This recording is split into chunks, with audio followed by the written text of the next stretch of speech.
టీడీపీలో చేరికలపై కీలక వ్యాఖ్యలు చేశారు ఆ పార్టీ అధినేత సీఎం చంద్రబాబు.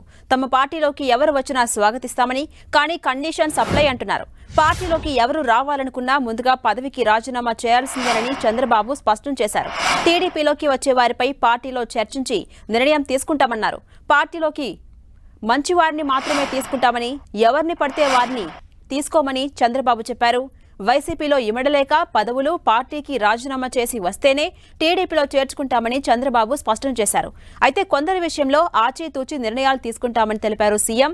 ఇక నామినేటెడ్ పోస్టులను త్వరలోనే భర్తీ చేస్తామని సీఎం చంద్రబాబు తెలిపారు. సరైన నాయకుడిని సరైన స్థానంలో నియమిస్తామని, అందుకే భర్తీ ఆలస్యమవుతోంది అన్నారు. మరో 25 రోజుల్లో అందరికీ శుభవార్త ఉంటుందని చెప్పారు సీఎం చంద్రబాబు. నామినేటెడ్ పోస్టులతో మిత్రపక్షాలు బీజేపీ, జనసేనతో చర్చించి నిర్ణయం తీసుకుంటామని తెలిపారు. ఇక మరోవైపు పోతుల సునీత తమ పార్టీలో చేరే విషయంపై టీడీపీలో చర్చ కొనసాగుతోంది. ఆమెను పార్టీలోకి తీసుకోవద్దంటూ ఎమ్మెల్యే గౌతు శిరీష ట్వీట్ చేశారు. గతంలో నారా భువనేశ్వరి, నారా బ్రాహ్మణి గురించి పోతుల సునీత చేసిన కామెంట్లు సోషల్ మీడియాలో టీడీపీ నేతలు ప్రచారం చేస్తున్నారు. ఇక చంద్రబాబు చేసిన కీలక వ్యాఖ్యలపై మరింత సమాచారం మా ప్రతినిధి చంద్రశేఖర్ అందిస్తారు. రవిచంద్, ఝాన్సీరాణి, టీడీపీలో చేరికల వ్యవహారం పెద్ద చర్చనీయాంశంగా మారింది. ఎందుకంటే గతంలో కూడా టీడీపీ అధికారంలో ఉండగా 23 మంది ఎమ్మెల్యేలు చేరారు. ఆ తర్వాత కొంత ఇబ్బందికర పరిస్థితులు జరిగాయి. అందువలన ఈసారి మాత్రం కొంచెం జాగ్రత్తగా వ్యవహారాలు అయితే నడుపుతున్నారని చెప్పుకోవచ్చు. ఎవరైతే సచ్చీలుగా ఉన్నారో, ఎటువంటి ఇబ్బంది లేకుండా ఉన్నారో వారిని మాత్రమే పార్టీలోకి ఆహ్వానిస్తున్నారు. ఎందుకంటే టీడీపీకి ఫ్లోటింగ్ ఎక్కువగా ఉంది. ఎందుకంటే వైసీపీ నుంచి అందరూ కూడా టీడీపీ వైపు చేరడానికి మొగ్గు చూపుతున్నారు. ఈ నేపథ్యంలో పార్టీ కూడా ఆచితూచి స్పందిస్తుంది. ఎవరైతే చేరుతున్నారో వారి క్యారెక్టర్ గురించి కావచ్చు, వారి సమీకరణాలన్నీ చూస్తున్నారు. నియోజకవర్గంలో వారి పరిస్థితి కావచ్చు, అక్కడ ఉన్న టీడీపీ నేతలతో వీరికి ఉన్న సంబంధాలు, అన్ని అంశాలు కూడా పరిశీలిస్తున్నారు. ముఖ్యమంత్రి చంద్రబాబు నిన్న కూడా విలేకరులతో చెప్పడం జరిగింది, ఎట్లా పడితే అట్లా చేర్చుకోము, దానికి ఒక విధి విధానాలు ఉంటాయి, సచ్చీలురైన వారిని మాత్రమే పార్టీలోకి ఆహ్వానిస్తామని కూడా చంద్రబాబు చెప్తున్నారు. ఆ పార్టీ విధానాలు నచ్చక ఏ కండిషన్స్ లేకుండా టీడీపీలో చేరితేనే చేర్చుకుంటామని కూడా చెప్పారు. అదీగాక పార్టీకిను అదేవిధంగా వారికి ఉన్న పదవికి రాజీనామా చేయాలని కూడా చంద్రబాబు చాలా స్పష్టంగా చెప్పారు. ఈ నేపథ్యంలోనే పోతుల సునీత నిన్న వైసీపీకి అదేవిధంగా ఎమ్మెల్సీ పదవికి రాజీనామా చేశారు. ఆమె టీడీపీకి వస్తుందనే అన్న వార్తల నేపథ్యంలో టీడీపీ కేడర్ అంతా కూడా తీవ్రస్థాయిలో సోషల్ మీడియాలో మండిపడుతున్నారు. గతంలో ఆమె నారా భువనేశ్వరి అదేవిధంగా నారా బ్రాహ్మణిపై చేసిన అసభ్య వ్యాఖ్యలకు సంబంధించిన పోస్టులు అయితే మీడియాలో సోషల్ మీడియాలో ప్రచారం చేస్తూ ఇలాంటి వారిని చేర్చుకోవద్దని చెప్పి పెద్ద క్యాంపెయిన్ అయితే టీడీపీలో జరుగుతుంది. అదేవిధంగా కొంతమంది నేతలు, జాయినింగ్ అయ్యే నేతలు స్థానిక నియోజకవర్గాల్లో వారు టీడీపీకి వ్యతిరేకంగా గతంలో పనిచేశారని చెప్పి కొన్ని కంప్లైంట్స్ అయితే వస్తున్నాయి. ఈ నేపథ్యంలోనే చంద్రబాబు అయితే ఒక క్లారిటీ ఇచ్చారు. ఎవరైతే సచ్చీలుగా ఉన్నారో వివాదాస్పదులు కాని వ్యక్తులు మాత్రమే తీసుకుంటామని కూడా చెప్పడం జరిగింది. ఇప్పటికే మోపిదేవి రమణ కావచ్చు, అదేవిధంగా బేద మస్తాన్ రావు, వీరిరువురు కూడా మధ్యాహ్నం రాజ్యసభకు రాజీనామా చేయబోతున్నారు. తర్వాత వైసీపీ కూడా రాజీనామా చేయబోతున్నారు.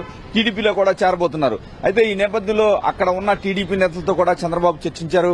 ఏదైతే రేపల్ల విషయానికి సంబంధించి మోపిదేవి రమణ అక్కడ కీలక నేతగా ఉన్నారు. అక్కడ ప్రస్తుతం రెవెన్యూ మంత్రి అనగాని సత్యప్రసాద్ ఉన్నారు. అనగాని సత్యప్రసాద్కి ముందే చంద్రబాబు సమాచారం ఇచ్చారు. మోపిదేవి రమణ కూడా చంద్రబాబుని అనగాన్ని కలిశారు. వారి సమ్మతితోనే అక్కడ జాయిన్ చేసుకునే పరిస్థితి. బేద మస్తాన్ రావుతో అయితే ఎటువంటి వివాదం లేదు. ఎందుకంటే వారి సోదరుడు బేద రవిచంద్ర టీడీపీలోనే కీలక నేతగా కొనసాగుతున్నారు. కాబట్టి ఎటువంటి అబ్జెక్షన్ అక్కడ లేదు. కాబట్టి ఆయన కూడా ఒక క్లారిటీ ఉంది. ఈ విధంగా స్థానికంగా నియోజకవర్గాల్లో ఇబ్బంది లేని నేతలను చేర్చుకునేందుకు ముందుకు వస్తున్నారు. కొంత ఇబ్బంది ఉన్న దగ్గర మాత్రం కొంత ఆచితూచి స్పందిస్తున్నారు. వివాదాస్పద నేతలు ఎవరిని చేర్చుకోమంటున్నారు. ఇప్పటికే పోతుల సునీత విషయంలో కొంత హోళ్లులో పెట్టినట్టు తెలుస్తుంది. టీడీపీ అధిష్టాన వర్గం ఆలోచిస్తుంది. ఆమె టీడీపీలో చేరడానికి ఆసక్తి చూపుతున్నప్పటికీ పార్టీలో వ్యతిరేకత దృష్ట్యా కొంత ఆమెను హోల్డ్లో పెట్టినట్టు మనకి అందుతున్న సమాచారాన్ని బట్టి తెలుస్తుంది. ఝాన్సీరాణి, అంటే రవిచంద్ర, పోతుల సునీత గురించి సీఎం చంద్రబాబు ఎలాంటి నిర్ణయం తీసుకునే అవకాశం ఉంది? శిరీష చేసినటువంటి ట్వీట్ పరిగణలోకి తీసుకుంటారా, లేకపోతే శిరీషను బుజ్జగించి ఆమెను జాయిన్ చేసుకుంటారా? పరిస్థితి ఎలా ఉండబోతోంది? అవకాశాలు ఎటువైపు ఎక్కువ ఉన్నాయి? అంటే పోతుల సునీత ఎపిసోడ్ చూసుకుంటే టీడీపీలో చాలా ఒక చరిత్ర ఉందని చెప్పుకోవచ్చు. ఎందుకంటే ఆమె ఉమ్మడి రాష్ట్రంలో ఉండగానే ఆలంపూర్ నుంచి ఒకసారి 2009లో కూడా పార్టీ టికెట్ ఇచ్చింది. టీడీపీలో జడ్పీటీసీగా చేసింది. 2014లో చీరాల్లో టికెట్ ఇచ్చారు. ఓడిపోయిన తర్వాత కూడా ఆమెకి ఎమ్మెల్సీ టికెట్ ఇచ్చారు. కానీ తర్వాత వైసీపీలోకి వెళ్లి అధినేత కుటుంబాన్ని టార్గెట్ చేస్తూ, ఎందుకంటే ఏనాడు రాజకీయాల్లో బయటకు రాని నారా భువనేశ్వరి బ్రాహ్మణి గురించి కూడా అసభ్యకరమైన వ్యాఖ్యలు చేసిందని తీవ్ర స్థాయిలో టీడీపీ నేతలంతా కూడా మండిపడుతున్నారు. వారిని ఎట్టి పరిస్థితుల్లో కూడా పార్టీలో చేర్చుకోవద్దని కరాఖండిగా చెబుతున్నారు.